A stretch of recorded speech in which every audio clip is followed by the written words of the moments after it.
Hello, Professor, and hello, all my friends.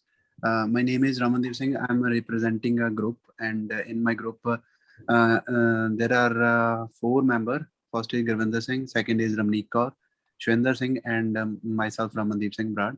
Here I'm going to present a presentation that is about project management, context, and control. And that assignment has been submitted to Mr. Allah Kasam, faculty of Loyalist College, Toronto. Here I'm going to talk about project constraint. The triple constraint of project management has been given many names. It is known by many names. The project management triangle, iron triangle, the and project triangle, which ought to provide you with the thought of how significant the triple constraint is while managing a project. If you are managing a project, then you are working with a triple constraint. Each project comes down on the project manager's capacity to oversee and adjust the three most critical limitation on any project: quality, cost, schedule, which structure the triple constraint triangle. Moving to next slide, project constraint, that is continue. All these three constraints are interlinked with each other. It is sometimes also referred as the project management triangle or iron triangle. Any change made to one of the triple constraint will influence other two. For example, if you move the project due to date out of by a week, your budget and scope constraint could be impacted. Therefore, making any change to one of the constraint will automatically impact the other two constraints. Moving to the next slide, project manager can increase or reduce the cost, time, scope of the project with trade-offs to keep it on schedule under budget. Let's see how these project angle trades off work with some example. First is time and scope. You can lessen your project scope to also decrease your project duration if you are running delayed. On the contrary case, you can expand the length of your project timeline in case of the project stakeholder come up with extra project activities.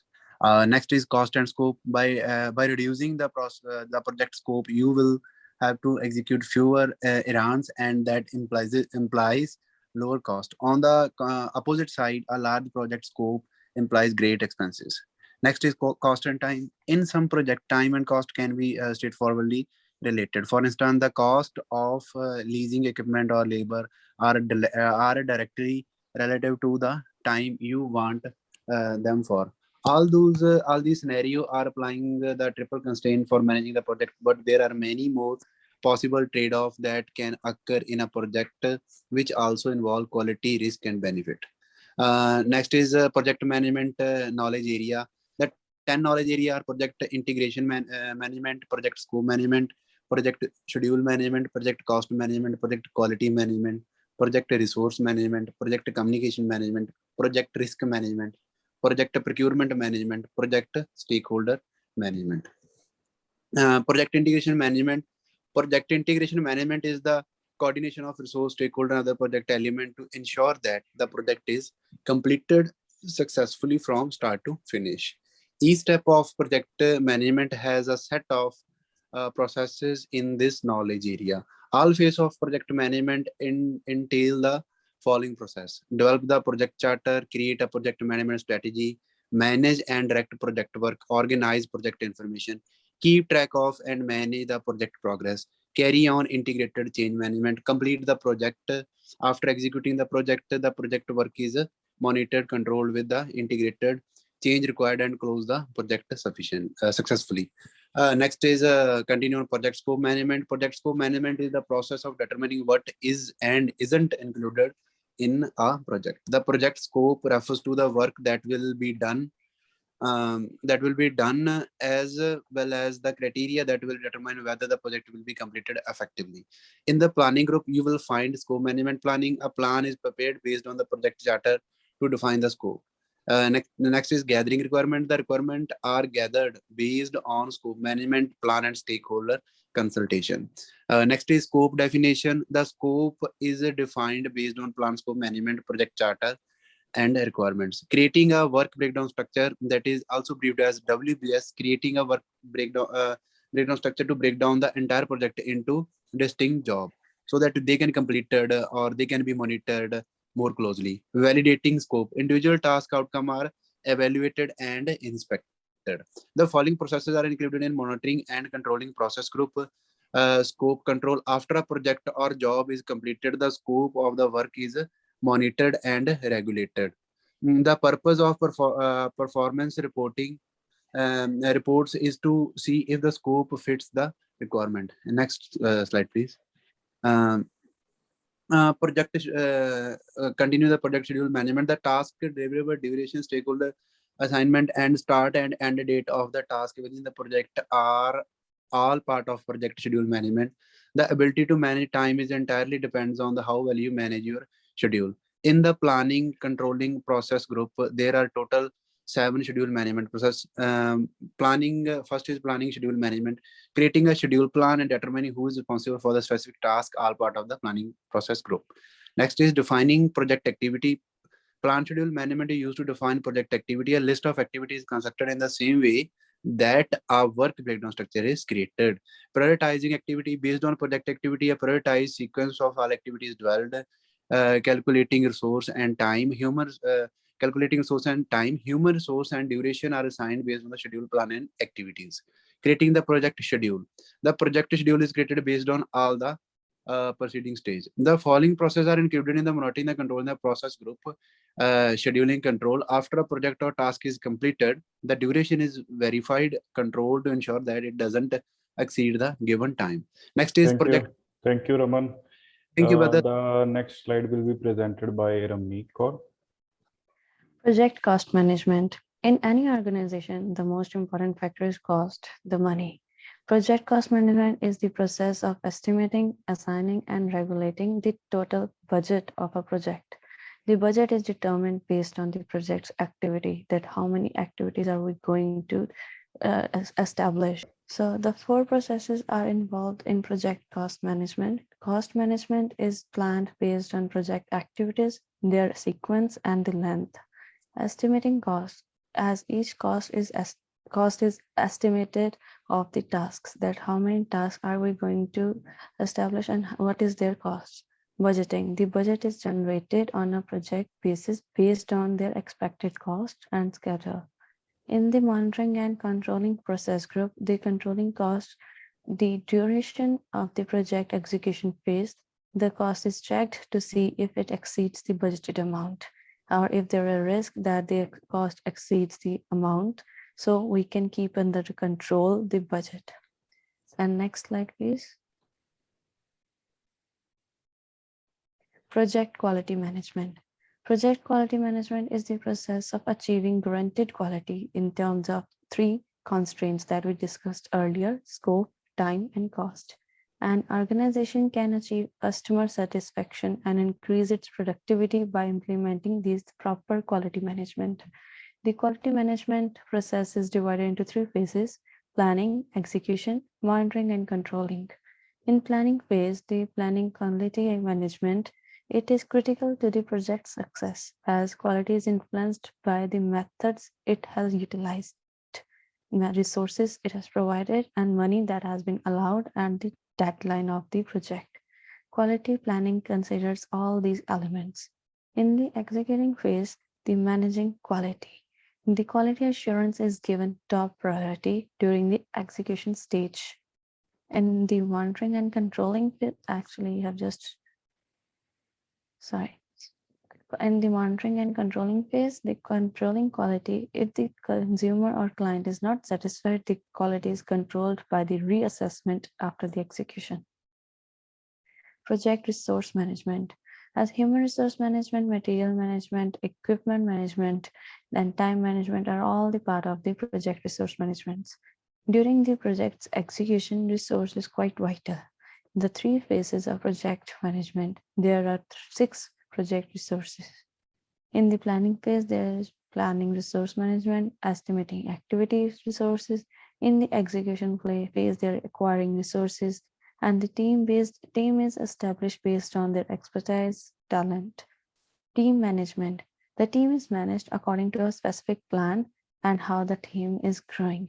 This guarantees that the specific goal is met on time within the deadline. In the monitoring and controlling phase, if the deliverables are not provided on time, The resources are managed after the execution stage. Project communications management.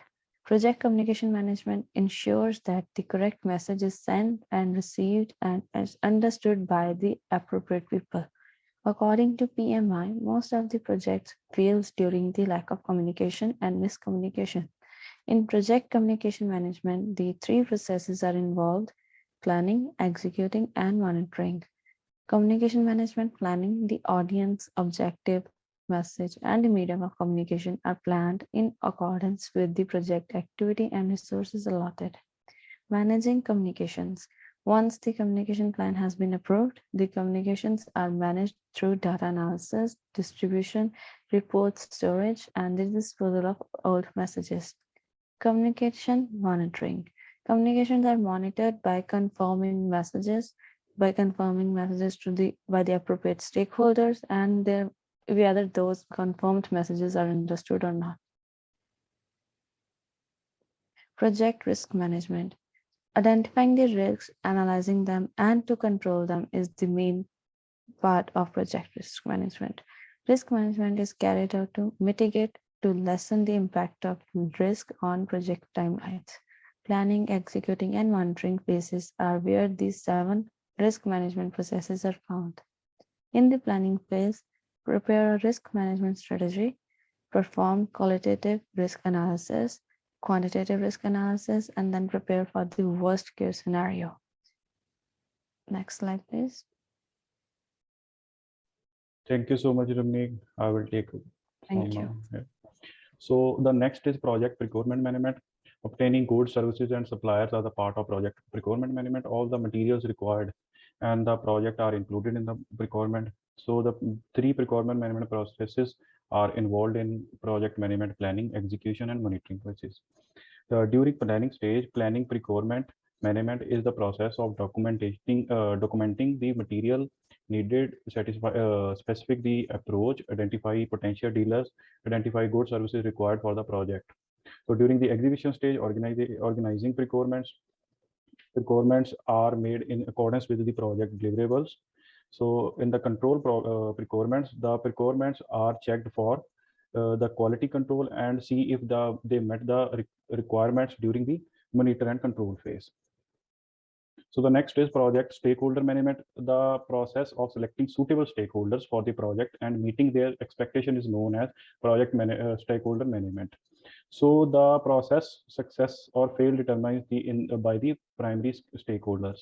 Initializing, planning, executing, monitoring, and controlling the project management phase involves 4 project stakeholder processes.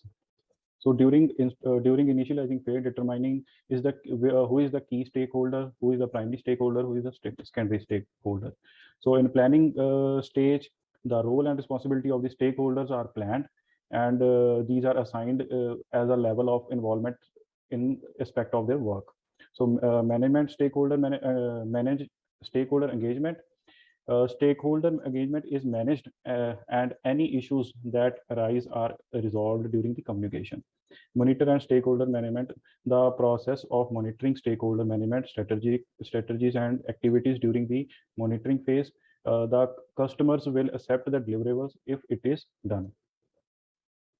So these were the 10 knowledge management areas. So there are some tools and techniques which are involved in this also. So first is the expert judgment, then there is data gathering, then interpersonal skill and team skills, project management, information software, decision making, data representation, estimating techniques, and critical path methods.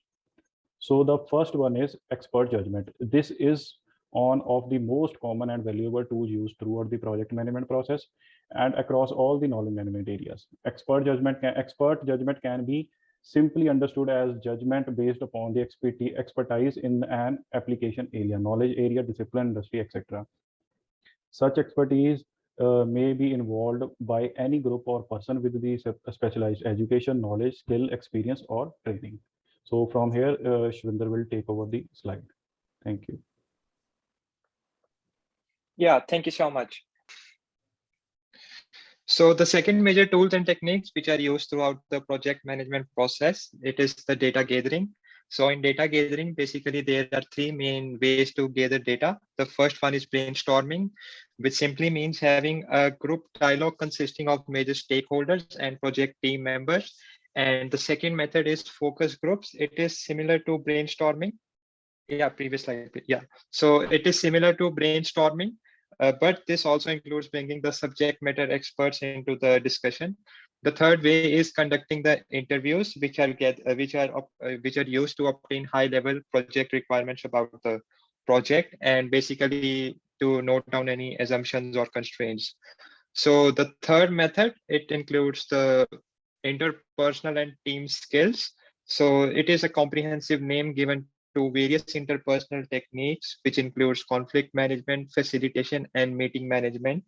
And the fourth major tools, which is used throughout the project management. Yeah, so the fourth major tool is project management information system. So in a layman's language, this can be basically understood as like digitally managing the project. So it is used to support all aspects of the project from initiating through closing and can include both manual and automated systems.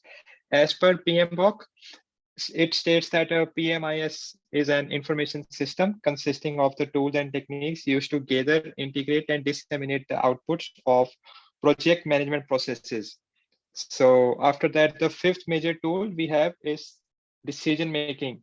So there are three ways in which a decision could be made. These are voting and autocratic decision making and multi-criteria. Voting simply refers to the traditional method of like gathering votes based on a democratic procedure.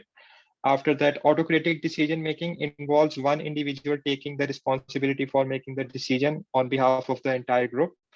And then finally, multi-criteria decision analysis involves using a decision matrix to provide a systematic analytical approach to evaluate the requested changes according to a set of predefined criteria. After that comes the sixth major tool in our project management process, and it is called data representation. So earlier we gathered data. Now with the help of data representational tools, we represent it so that we could arrive at a conclusion. So basically it involves forming two types of diagrams. So first diagram through which we represent data, it is called affinity diagram. And it is basically a diagram which allows a large number of ideas to be classified into groups for reviews and analysis. The second method is called mind mapping, which is aimed at consolidating ideas created through individual brainstorming sessions into a single map to reflect commonality and differences in understanding and to generate new ideas. So the seventh major tool we have is decomposition, which is used explicitly in creating a work breakdown structure. So decomposition helps in stratifying the entire project into smaller manageable parts based upon the deliverables such that the work cannot be divided further. And here I would like to mention that the smallest level to which a work could be broken down, it is called a work package. And after that comes the eighth major tool, which are the estimation techniques. So there are basically four major estimating techniques, which are analogous, parametric, bottom-up, and three-point estimating. So analogous technique is basically considering our previous similar projects and studying their variables. And based upon that, we estimate a cost and schedule for our project. Parametric estimating involves using the industry-specific formulas, and three-point estimating involves taking three scenarios in consideration, which are optimistic, pessimistic, and more likely, which is the average of the two. And different weights are given to these, and after that, a number is arrived at, which could be the scheduled number of days or cost for the project. After that, the final method is the bottom-up estimating. It is basically detailed estimation from lower level of work breakdown structure, where estimate of lower level are taken and rolled up to higher levels of work breakdown structure. And the final tools and techniques used in the project management process is critical path method. So it is one of the most important tools used in project management process, and it helps in calculating the maximum duration of the project. And based on this maximum duration, floats, leads, and lags could be calculated. So these were some of the major tools and techniques in the project management process. Thank you so much.